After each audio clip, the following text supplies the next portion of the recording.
বাজার থেকে সদ্য কেনা নতুন কিংবা পুরাতন কাপড় পরে নামাজ পড়া যাবে কি না? নামাজের মাঝে অজু ভেঙে গেলে তৎক্ষণাৎ নামাজ ছেড়ে দিয়ে বাইরে এসে অজু করব, নাকি অজুবিহীন অবস্থায় নামাজ শেষ করে পরে অজু করে নামাজ পড়ব?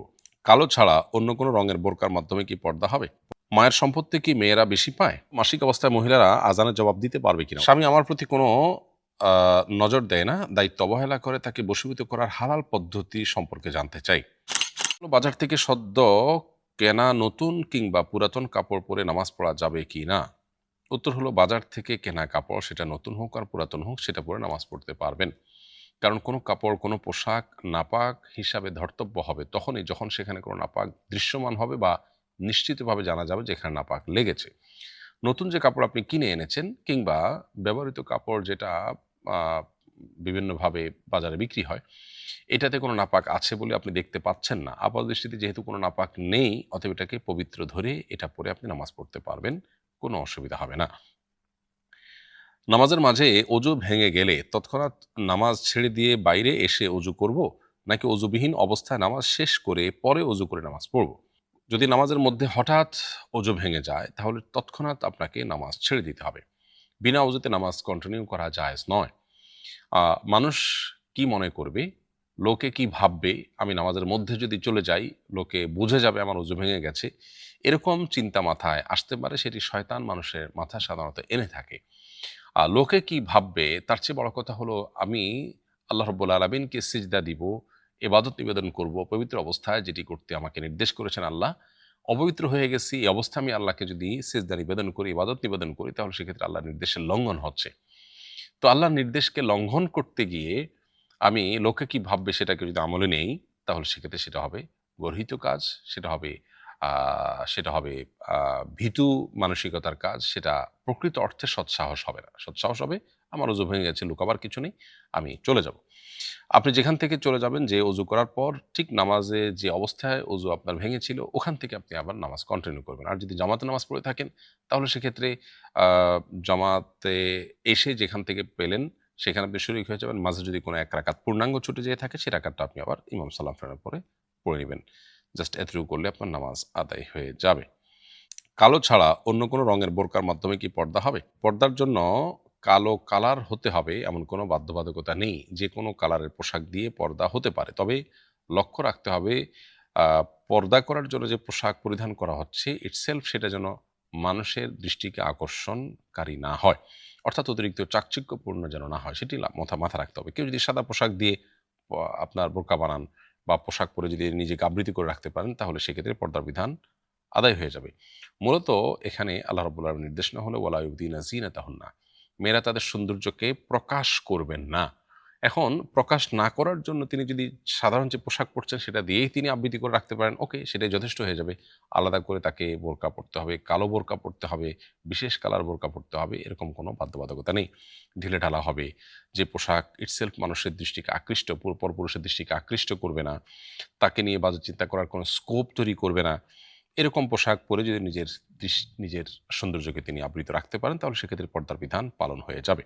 কালো বোরকাই পড়তে হবে এমনটি আবশ্যক নয়। মায়ের সম্পত্তি কি মেয়েরা বেশি পায়? উত্তর হলো না। মা হোক বাবা হোক, শরিয়া বিধান এক্ষেত্রে সমান। অর্থাৎ সম্পদ পাওয়ার ক্ষেত্রে মেয়েরা যতটুকু পাবে ছেলেরা তার দ্বিগুণ পাবে। একজন মেয়ে যেটা পাবে একজন ছেলে তার দ্বিগুণ পাবেন। এটা বাবার সম্পদের ক্ষেত্রে যেমন প্রযোজ্য, মায়ের ক্ষেত্রেও একইভাবে প্রযোজ্য।